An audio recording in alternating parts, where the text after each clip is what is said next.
හරි මුලින්ම ඔයාලයි පොස් සිස්ටම් එකට එන්න ග්ලෝබල් පොස් සිස්ටම් එකට ඇවිල්ලා උඩ තියෙන මාස්ටර් ඩේටා එකට ඇවිල්ලා අයිටම් එකට ඇවිල්ලා අයිටම් එකේ තියෙනවා මේ ප්‍රයිස් අප්ලෝඩ් ස්කේල් කියලා ඒක ක්ලික් කරන්න.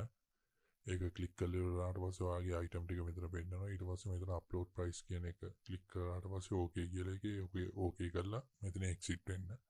එක්සිට් වෙලා ඊට පස්සේ මිනිමයිස් කරලා ඉන්න තරාදී software එකට තරාදී software එක ඕපන් කරලා මෙතෙන් login වෙන්න.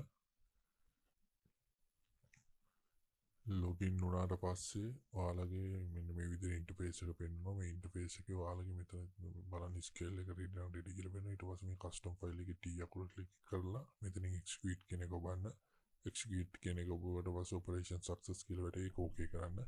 okay කරාට පස්සේ උඩ තියෙන database එකට ඇවිල්ලා PLO කියන එක ක්ලික් කරන්න. PLO කියන එක ක්ලික් කරලා ඊට පස්සේ මෙතන උඩ තියෙන ethernet කියලා බටන් එකක් ක්ලික් කරන්න.